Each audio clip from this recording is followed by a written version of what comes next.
I am a brother to dozens of sisters and brothers.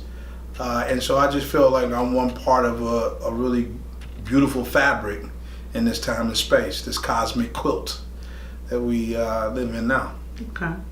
So tell me a little bit about your professional background and how you got involved in the work that you do. Yeah, so I think for me, I think of my professional background in three buckets. It's been mostly in advocacy, politics as one, filmmaking, storytelling is another, and then more recently the work in the last decade or so around food system work through policy that then spawned into actually building and developing frameworks to get more people engaged around what we're putting in their bodies, thinking about how we sustain it, building healthier lifestyles, and really challenging ourselves. So that's been a little bit about my background. So I've been a teacher, an educator, an advocate. So I've kind of been a hey-mon of many different traits. So I've considered myself a no-collar to blue-collar to all-collar, green-collar worker. So I don't really get caught in that class system of the different professions that I've taken on. Yeah, so Grow Greater Englewood started back in 2013 as kind of an idea to kind of rehash GUA, which was the Greater Englewood Agriculture Urban something. I'm forgetting the acronym, but Sonia Harper and myself were really trying to kind of reconnect all of the different parts across the food system that was happening in Englewood, in particular offering a Black voice around what was happening in Englewood. Sonia kind of took a big part of the lead at the beginning parts of kind of helping coordinate and organize. She's a daughter of Englewood. She has since gone on to become the state rep for that district. And so our work initially started to focus on the new Whole Foods that ended up coming to Englewood, around gathering people around an idea of a community benefits agreement. And then it kind of flanked out from there in terms of how we would work in terms of engaging the community. How do we develop the urban food zone or urban ag district that was written in the Green Healthy Neighborhoods plan. And so a lot of that was trying to take the things that community said they wanted to see and bring it to life. So how do we execute, how do we implement this kind of shared vision that the community really talked about in some of these larger plans, the quality of life plan and also this Green Healthy Neighborhood plan. So that was the kind of beginning of Grow Greater Englewood. We started as a coalition. Yeah, so the work right now of the organization has really been focused on kind of making sure that the urban ag district comes into being. So there's about 750 acres of vacant space across 59th Street, the corridor, that we're focusing on, that was focused on in the Green Healthy Neighborhoods plan. And so our role is to try to help facilitate how do we get farmers who are onto that land, how do we deal with some of the issues around ownership around the land. So that's dealing with the kind of concept of the land trust. Another big part of our work is to do the connectivity work, right? So how do we connect the resources? And then the other big part of it is the protection around the land as well. So we think of our work in those big buckets. So right now we're engaged with youth, we're engaged with the Englewood Line, which is our non-606 project, and the Urban Ag District that we're leading and stewarding to get available by next year. And what's the Urban Ag District? So the Urban Ag District is an effort to bring farmers who are growing for business to scale in this neighborhood. In particular, we're looking to establish Black farmers to show and kind of reflect this long agrarian history that African people have, the reason that we're even here. We know that there's a lot of interest around urban ag in totality across the urban spaces as the food system and the way that energy is supplied has changed and shifted, and also in terms of security. So the Urban Ag District will look to kind of build those bridges in the community to build farm entrepreneurs, foodpreneurs, what we're calling them, onto the space. And what's also very important is that it's not just focused on just the growing and harvesting of food. It's the totality of the food system in and of itself, which is the food growing, but also the distribution, the waste, the byproducts, the recycling. All of those aspects of the food system is what we like to see in our hub, and the different kind of business models, and toying with the business models as well. So they're not just straight ahead capitalist run concepts, that they're much different in terms of their values around cooperative economics. How do we make that work? So we're trying to get a kind of a prototype going in Englewood. So that's the Urban Ag District. So let's talk about Englewood itself. Why Englewood? What's unique about it? Why are you there? Well, yeah, that's a really good question. I think Englewood represents, for many, this kind of destinations point, right? I think the way that we think of Englewood now versus the way that a generation or two look at Englewood. I lived in Englewood for about 6 years and did a lot of work around block club works and working with older people who had lived there. So in that experience, I was embedded with a lot of the history. And my family, the Seals family, also has a long history in Englewood. My great uncle, my grandfather's older brother, owned a store in Englewood. Still owns a store at 90-something years old. Ran the vet center right on the outskirts of Englewood before they even put the Dan Ryan Expressway there. So one of the oldest African American posts. So you had all this history of really working class, first generation black people who were moving there. It is also where the Gangster Disciple organization was founded, right, as a response to some of the white gang warfare that was happening as the community started to integrate. So I think Englewood represents all of these different pieces around the kind of societal, highs and societal lows. So it became the textbook example in my mind of when we talked about urban renewal or removal, and then being the brunt of that kind of retraction of resources and divestment. But that took years that people were still, during the 80s and heyday, really took care of their homes, right? So I think of Englewood, I think of families, I think of people who worked really hard to obtain what we thought as the American dream, to own a home. And so I think Englewood has become the destination, and it's very close to downtown. It borders on what was once the second largest business district in the city, 63rd Street. So there's a lot of these key highlights that I think that as its former self, because it is a shell of its former self, in terms of population, in terms of the actual aesthetic itself, it's changed drastically. So I think that there's a huge opportunity that's been led by mostly community. But I think that those are the more positive things that I can really think about. 63rd Street. So there's a lot of these key highlights that I think that as its former self, because it is a shell of its former self, in terms of population, in terms of the actual aesthetic itself, it's changed drastically. So I think that there's a huge opportunity that's been led by mostly community. But I think that those are the more positive things that I can really think about. What are some of the misconceptions about Englewood? I think people think of Englewood now as mostly as a violent space. It became the poster child for a lot of kind of infamous crimes that have happened to young people, tragedies, from Ryan Harris to, there's so many different of these examples that became kind of part of the lexicon of Black Chicago. So I think that's one of the biggest misconceptions. I think the other one is that and I think this is being really fought against now, is that it's unorganized or disorganized. I think they're showing a really kind of show of force around, people coming together. I think people think of Englewood as one total neighborhood, and some people think of Englewood as Englewood and West Englewood. So, that kind of provincial Chicago attitude around our neighborhoods, which is really our strength, but it also could be some of our weakness. I think the other thing is some of our brilliant, most baddest folks in the country were raised in Englewood, right? And so they've gone on to shine, as Pac would say, they are the rose who come from the concrete. So I think, all of those things in my mind kind of make up some of the misconceptions around Englewood.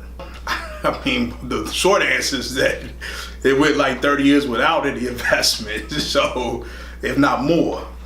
So it's right to have some kind of level of investment, and it's due to the citizens who already paid for it, right? The taxpayers, the homeowners, the renters, the people who have made that community what it has been when it was not receiving any investment. I think that the investment opportunity came because of this kind of retraction of kind of a failed policy of the 60s, from the old man daily moving to this kind of blip we had in terms of the highlight of Harold Washington to Richard M. Daley, who couldn't really kind of, there was resources that seemed to be poured in, but then also dispersed out, right? So the extraction model. So I think it's become prime because of its location, the availability of housing stock, a young workforce development that is being trained there at Kennedy King College, whether they live there or not, but it has a central location. So I think all of those are real positive reasons that people want to invest in Englewood. It's a 15-minute bike ride to the Loop. It's a straight shot down Halsted Boulevard, or Halsted Avenue, one of those. And I think that's why it is become a prime area for investment. So switching gears a little bit, you don't say food desert. Remember to incorporate this in your answer, but what's wrong with the term food deserts? Yeah, so I never, and none of the advocates that kind of helped train me and brought me into this understanding around food access work and food system work, LaDonna Redmond, who's my big sister, Erica Allen, Baba Fred Carter, the list goes on and on, Naomi Davis, people who were out here doing the work. The terminology around food desert doesn't look at the assets that we have in the community, and it doesn't really get at the issue in which we were trying to get at, which is that connecting the chronic health diseases that are plaguing African Americans because of their diets high in sugar and salt, that's mostly found in processed food that is readily available as opposed to fresh fruits and vegetables. So that terminology was coined by a researcher that kind of lifted some of that research from another body of research, and then was given resources by a bank at the time, LaSalle, that then goes forward to kind of codify this name around food deserts, and made a business out of spreading this kind of myth around. And what I've seen happen is that while there's an issue around access to fresh, healthy foods, what I've seen is also the people who are able to come in and supply and fix that hole not be people from the community. So it becomes another extraction of not having community wealth as the centerpiece of driving how do we fix this issue. So you had a lot of experts kind of come in and say, I know what's best for you, and it'll cost this amount, right? Or you'll pay me this amount. And people don't push back around it because it is doing something quote unquote good, but it's also extracting the resources. So they then become the experts, they control the narrative. And those are things that I'm interested in pushing back on, that there's a whole nother school that exists that doesn't buy into that, that isn't necessarily in direct opposition to some of the messaging that they're saying, but understands that our needs and wants as a community, as Black people, are as much deeper than a food desert, right? So the oasis mentality that we're in the business of trying to make sure that we're sharing that. And I don't even think of business is probably not even the right word, but our mission is to make sure that we see ourselves as the fullest and brightest that the Creator made us to be. So with that said, it's like, how do we demonstrate that? And I think we have to show that so our young people can see that and feel that and not just hear it. Yeah, so we've got a lot of people who have shown some interest, but in particular people who have kind of gone through some of the training to become farmers and so forth. I think one of the ones that I like to highlight is this idea of creating like an urban vineyard. Also people who want to grow mushrooms to scale, select kinds of poultry that they want to grow and have, or keep, not grow, but to keep and to use for the market. I think the new kinds of blends of different kinds of herbs and specialty crops, but then also your straight ahead kind of soul food diet crops that would also emerge. And then the technology around how to, grow. We have a very short growing season in Chicago and in the Midwest. How do we maximize that? You know what I mean?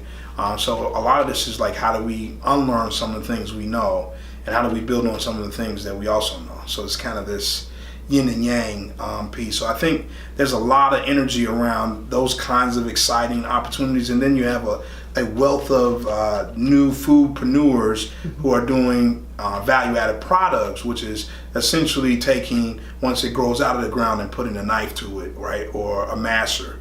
So you're creating ketchups, or you're creating products, beauty care products, food-based products, all kinds of products that come from the soil, beer, you name it. So those are some of the things I think will be really interesting to see where this thing takes us.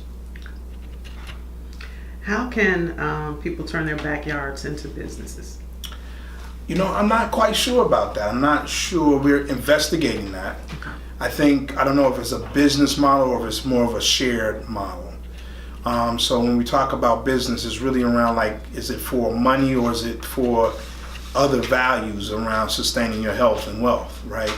And your wealth being connected to your health and not your pocketbook.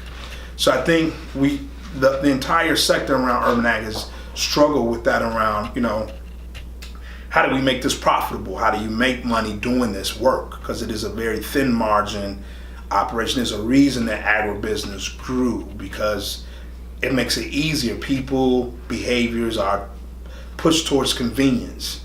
And in America, convenience is the king. So the way that we treat the land in of itself, that we don't really own the land. The land owns us, from ashes to ashes, from dust to dust. So we return to the place that gave us life. So always keeping that in the forefront of our minds as well, is like, well, who are we? So we get sometimes caught up in this much more current framework around where we are. And I just think, in order to make it really resilient, we have to understand that concept first of, whose earth is it and how do we take care of it?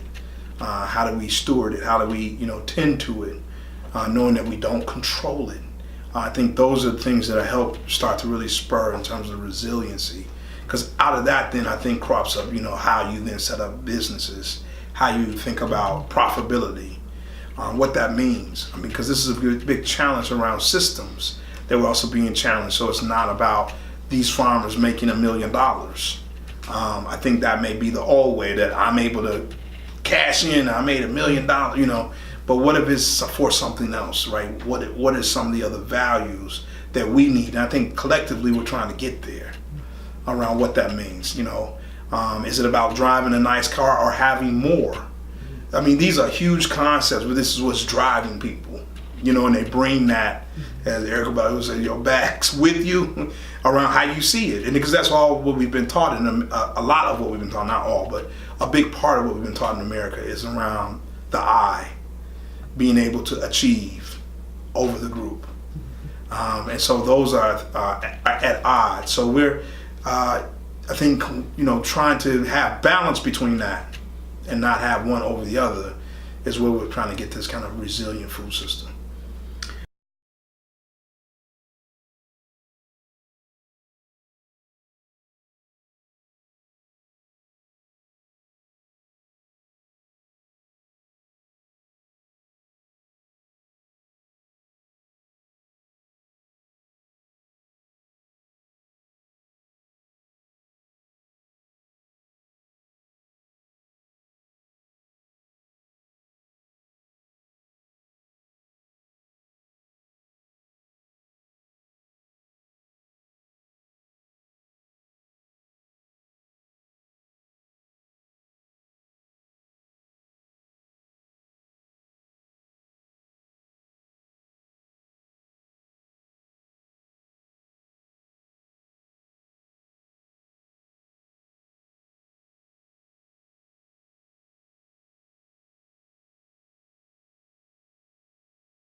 So yeah, the Englewood Community Land Trust is an effort that came out of hearing from the community when we were doing a lot of our engagement meetings back in 2015, 14, around, ownership of the land, all these vacant lots. There were former businesses, there were homes. What happens to these lots? And as we try to move forward around making certain spaces destinations for urban ag businesses, who then owns the land, right? And so what neighbors said is that they wanted to have a real local, micro-local owned land trust.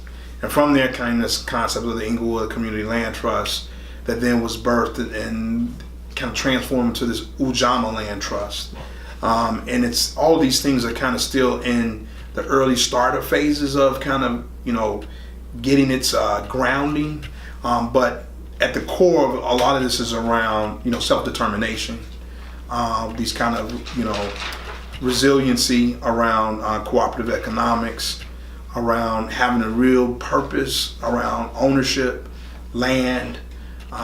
So I think all those things tie into how does that then work in the city, like for a land trust?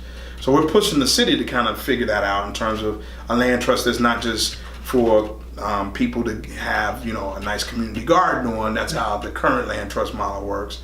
But, giving the land to a group, to the neighborhood, that people can then, produce, something that is, gaining profit and has a monetary significance to it.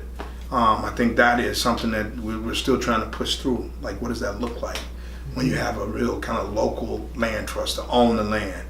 And I think we'll get there where there's a lot of great resources that have been paid into that.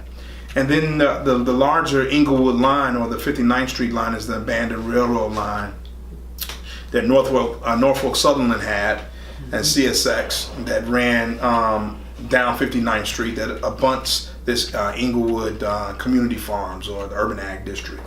And all of that is to say is that all of these different pieces, this 1.8 mile line, could be something really avant-garde if in fact the community is in the driver's seat, right? So that is our work, is to put Englewood residents in the driver's seat of that kind of development, and to push the city around, make this a real public works project, right?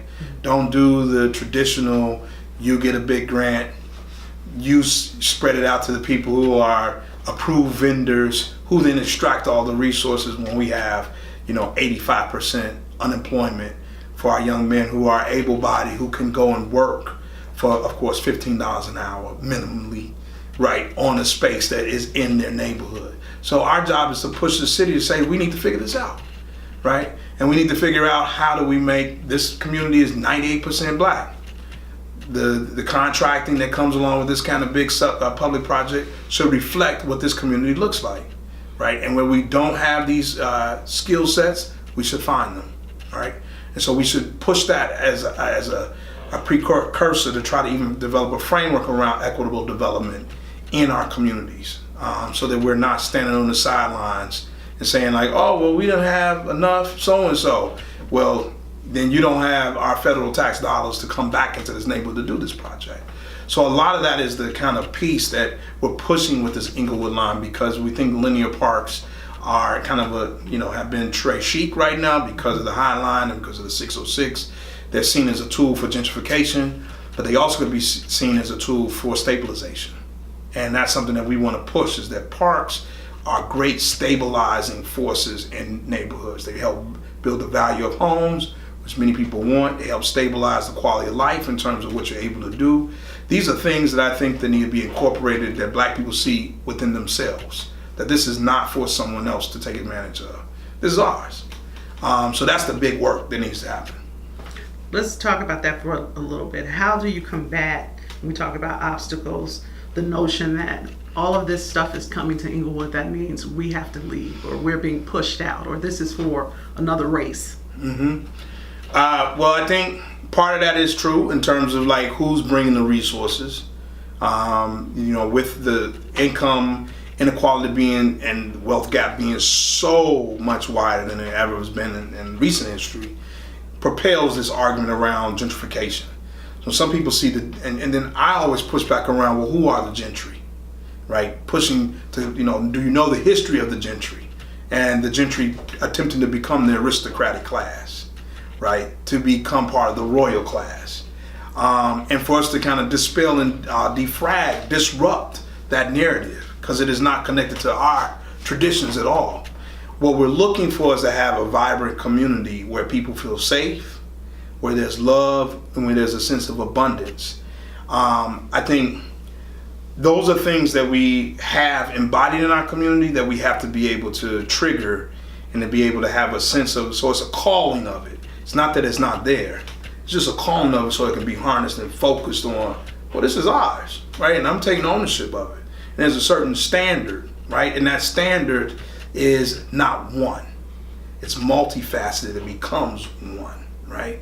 And I think that, so it leaves room for the different ways in which people in the neighborhood see itself. But these are the commonalities that bind us all. I think that is, for me, like what will push back against, like, and that's the hard work. Like, that's the really hard work of, right, how do we get the message out with so much noise in the information age, you know, with so many empty calories of information. It's essentially being served like they just got fat burgers everywhere, you know, triple size fries for you, you know what I mean, on a daily basis, and you're consuming this information that means very little to your nutritional sustenance that you need in order to make great decisions, to be able to be reflective around those decisions, to think about, you know, the past, but also the future. And then most importantly, how do we stay current in the present? You know, what are we doing right now? So this information age thing is really tough, but I think this is, there's ways I think that we could combat that, and we just do it like one bite at a time. One where we can take these small wins is to be able to take, you know, figure out a new way to provide new kind of food into the diets. 10 years from now, what will be Grow Greater Englewood's imprint? So I think in 10 years from now, I think we'll be a really dynamic social enterprise that will have new leadership, that will employ people from the community, that will offer opportunities to connect residents, black people in particular, and hopefully maybe some brown people to the larger diaspora around the food system in the world, for them to kind of become a conduit into those spaces. I think we'll be a leader around equitable development, around parks, and definitely around linear parks for sure. And I think that we'll be a real great leader around, you know, developing a new sense of around, you know, what it means to have community and to be successful. So redefining success, I think, will be a big part of, you know, Grow Greater Englewood's imprint. Is there anything, can you think of anything?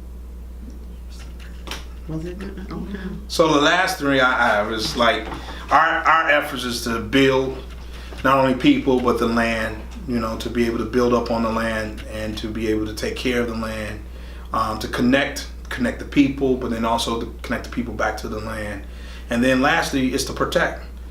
We see this as an effort to be, and being really clear around us being anti-gentrification and, you know, raising our voice and our action and our might against those forces that seek to extract and exploit. That is not what Grow Greater Englewood is down for, and we do that in both aggressive and passive ways. So we use our toolkit, and we hope that our toolkit further grows so that there's many tools in the tool chest. And so we're trying to discover all the tools that we have in our tool chest. And so those are the things I think build, connect, and protect is, you know, at the core of our value system around what we see Grow Greater Englewood doing. Take a moment, and you're talking to an Englewood resident. Why should I get involved? You should get involved because right now is a perfect time for you to take advantage of, in this space and time, of doubling down on what your ideas are, finding support to, you know, grow your ideas, and seeing those things into fruition in your own neighborhood. I think now is a time also because of all the kind of tragedies that the communities experience both individually and collectively, that now on the other spectrum, there's a lot of triumphs, right, that will be experienced as well. So I think sticking around until the fat lady really sings is important. And we have some of the best singers in the world. So I think, you got to stick around to hear the Aretha Shaka Khan remix, hit Patti LaBelle, hit Jennifer Hudson remix of what we're building and what you're going to be part of building in Englewood, and how it connects to the globe. That it is not this isolated neighborhood in the city of Chicago in the United States of America, but it is part of a large system across the globe, and that's where we're going. So I'm gonna ask you that again, but this time I'm Miss Jenkins, not me, but you talking to somebody 60 years old, my community has changed. Why should I get involved? I think you have to definitely be involved because you have the institutional knowledge, you have the experience. Our ancestors paid for you to live and have and own what you came to own in this neighborhood. And you paid your dues. And so part of the legacy of the children of the Southern diaspora is to continue to make sure that our culture, our ideas, who we are as a people, our spirit, are imprinted in this space all over, not just Englewood, but the entire south and west sides of Chicago. Because this is the place, right? This is the last stand in America, that means something, right? And Englewood is a crown jewel. So I think that all the work that you've paid into it over the years, of keeping up your home and hanging on, right? When the world is trying to scrape you off the side of the earth, we're still here. And we're still smiling, and we still have joy. So I think that's why you should definitely be a part of it, because this has to continue. That's what we're passing on to our young people, that our people are resilient. We are survivors. We are survivors. And we have to make sure that the next generation understands how much we paid for that and how much that means, that survival of our resilient spirit, because we won't back down. We won't go away. So that's why we need you. And we need you to continue to pass that forward. Okay. I'm 15 years old and I'm at Harper High School. Why should I get involved? Look, I think as you start to think about what you want out of life, what you see in life, that everything that you think that you don't have is already present. So I want you to be able to go on a journey where we are challenging each other around what's present. So a big part of protection is to be able to figure out what that means for each other, right? How do we really protect you as a youth who is trying to figure his way and navigate these spaces that are somewhat dangerous, very dangerous, and deadly at times, right? So I think you should definitely stick around, because in this space, in the city, is where you will find some of your best resources, be able to really plant your stock and grow. So I'm asking you to kind of plant your seed and grow, and to nurture it, to find the water, the resources, and that you won't do it alone. And that's kind of what Grow Greater Englewood is attempting to do, is to help be somewhat of a source to kind of, reflect some of the sunlight onto you so that you can continue to grow, right? To make sure that we become a reservoir for the water so that you could dip into, so that you can grow. So I want you to know that you can create magic, and that we are the holders of magic, despite everything that you're going through, good, bad, or other, because that's part of life. But in this space, when we represent Englewood, when we rep it, when you're trapping, when you're doing all that, when it's trending, make this trending, make your community trending like that. Okay, awesome. That's awesome. See how